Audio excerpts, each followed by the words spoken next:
Assalamualaikum warahmatullahi wabarakatuh. Om Swastiastu, Namo Buddhaya, salam kebajikan, salam sehat untuk kita semua. Terima kasih kembali lagi ke channel YouTube saya. Saya Senopati, mahasiswa Magister Ilmu Hukum di Universitas Internasional Batam. Bersama ini ingin saya sampaikan terkait materi akhir semester saya, yaitu penerapan progresif Indonesia.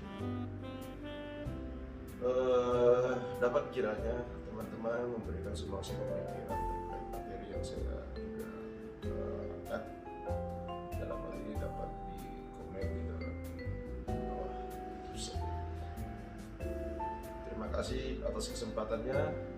Jangan lupa tetap menggunakan masker, mencuci tangan, dan menjaga jarak. Itu dari saya. Assalamualaikum warahmatullahi wabarakatuh.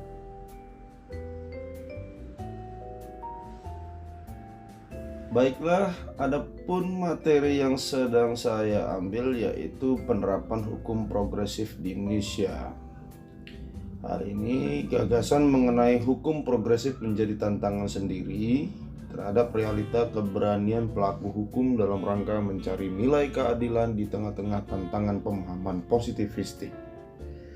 Hukum progresif yang menafsirkan hukum bukanlah satu skema yang final, namun hukum yang terus bergerak, berubah mengikuti dinamika kehidupan manusia.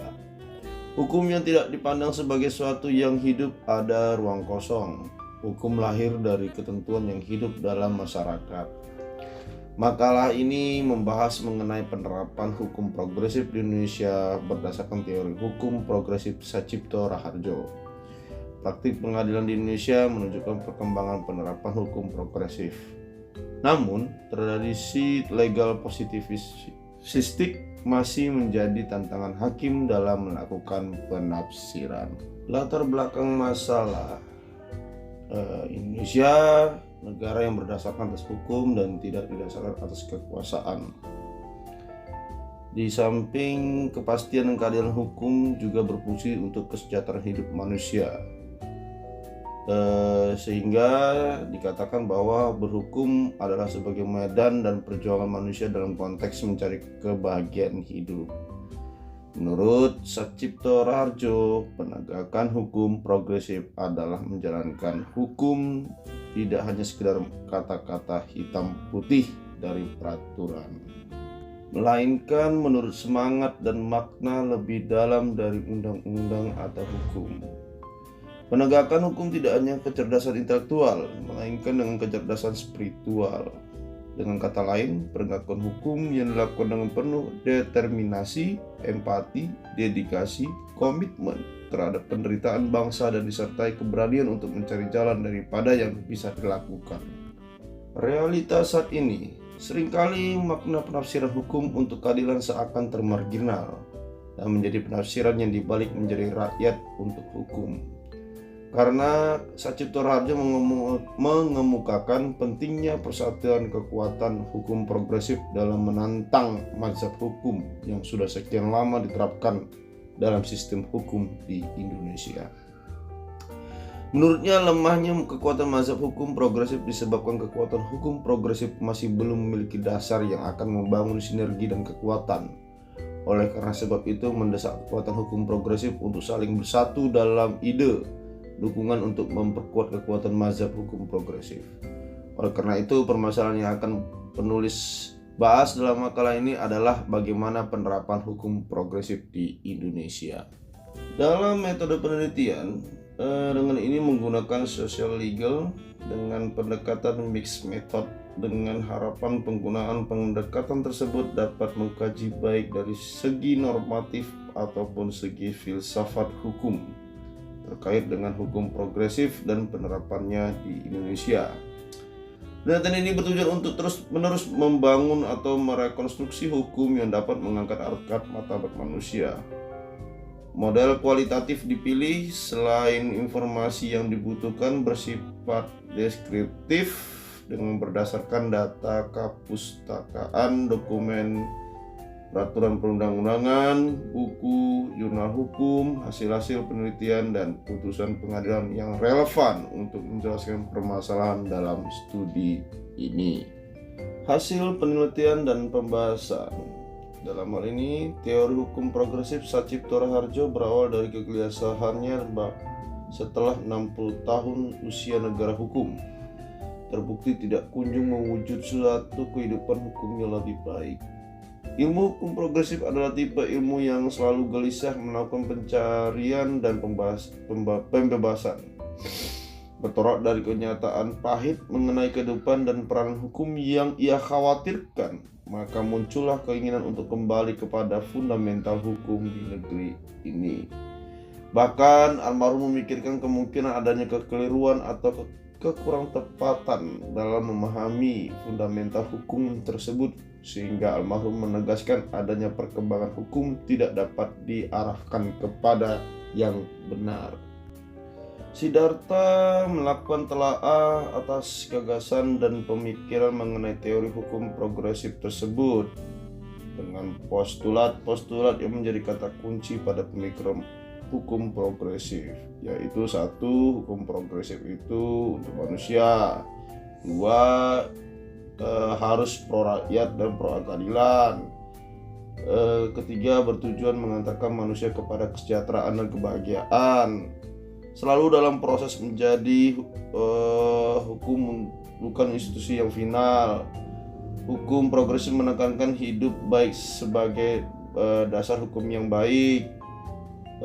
Memiliki tipe responsif, lalu mendorong peran publik, serta membangun negara hukum yang berhati nurani. Dijalankan dengan kecerdasan spiritual. Yang terakhir yaitu hukum progresif itu merobohkan, mengganti, dan membebaskan.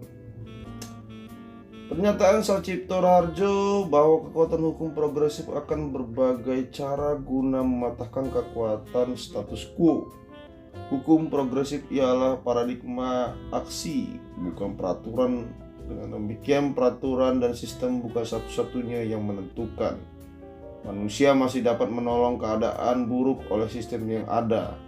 Keadilan bukan hanya soal mengetuk palu di persidangan, namun dibutuhkan akan esensi keadilan yang dimulai dengan keberanian tafsir pelaku hukum dalam membela rasa keadilan di masyarakat.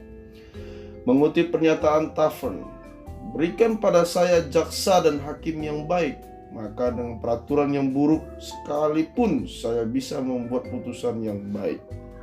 Mengutamakan perilaku daripada peraturan perundang-undangan sebagai titik tolak paradigma penegakan hukum akan membawa kita untuk memahami hukum sebagai proses dan proyek kemanusiaan. Putusan MK nomor 46 tahun 2010 yang membatalkan pasal 34 ayat 1 Undang-Undang 1 tahun 74 tentang perkawinan, dengan pertimbangan bahwa pasal tersebut mengandung unsur diskriminasi terhadap anak luar nikah,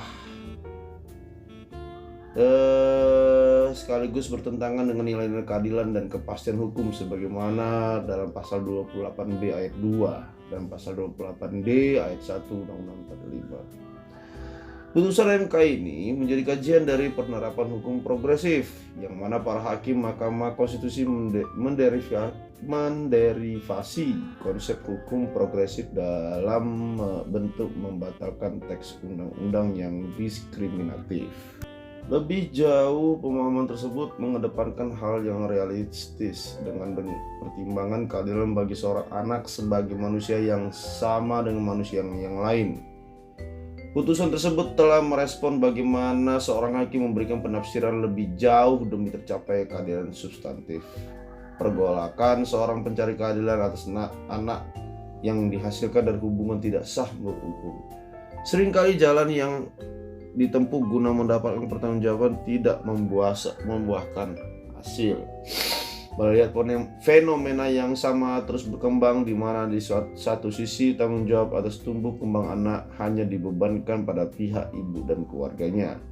Adanya putusan ini menjadi angin segar para pencari keadilan atas respon hakim yang memulihkan hak-hak atas anak tersebut untuk dapat dipertanggungjawabkan oleh pihak ayah biologisnya. Baiklah, berangkat dari akhir pembahasan materi ini, saya mengambil kesimpulan yaitu menurut Sacipto Harjo tidak pernah mencapai batas akhir yang pasti, tapi selalu gelisah mencari kebenaran, menuntun arah nilai tercapai keadilan melalui filsafat manusia, di mana manusia sebagai penentu keadilan itu sendiri demi harkat dan martabatnya. Hukum bukan sekedar teks, melainkan juga perilaku dan pengalaman manusiawi. Keberadaan hukum progresif dalam praktek penegakan hukum perlahan-lahan memperlihatkan wujudnya, namun harus memikirkan legal positif dalam sistem hukum di Indonesia. Menjadi tantangan tersendiri apakah para pelaku hukum dapat secara mainstream berani menerapkan hukum progresif apabila hukum positif menyentuh kekeliruan dalam menegakkan keadilan. Oleh karena itu, tantangan terberat penerapan hukum progresif di Indonesia ialah bagaimana untuk menjadikan hukum progresif sebagai paradigma untuk mencapai keadilan substantif yang jauh menempatkan manusia di level yang lebih baik. Dari putusan tersebut menunjukkan adanya pergerakan pelaku hukum ke arah memikirkan hukum yang memandang jauh ke depan. Adanya suatu problema di masyarakat yang terbentur akibat rumusan dalam hukum positif maupun dilema antara kebersesuaian manfaat hukum terhadap masyarakat, menempatkan manusia sebagai corong tujuan hukum yang sesungguhnya. Namun, ujian akhir di tingkat pengadilan bukanlah satu-satunya cara untuk mencapai keadilan substantif melalui hukum yang progresif. Penyusunan peraturan pada tingkat pembahasan yang baik dengan mengikuti aturan dan sesuai dengan realita kebutuhan masyarakat merupakan salah satu bentuk dari upaya melaksanakan cita hukum progresif. Depan, diharapkan semua pelaku hukum memiliki rasa tanggung jawab untuk mengedepankan kepentingan masyarakat terlebih dahulu dibandingkan kebutuhannya pribadi maupun para kaum elit. Yap, terima kasih atas waktu dan kesempatannya. Sama ini suatu harapan dari saya, yaitu adanya tanggapan dari teman-teman untuk memberikan komen di bawah ini sebagai bentuk diskusi bersama saya dan masukan kepada saya atas materi yang saya angkat. Sampai ketemu lagi, salam sehat untuk kita semua. Selalu jaga kesehatan untuk teman-teman semuanya. Assalamualaikum warahmatullahi wabarakatuh.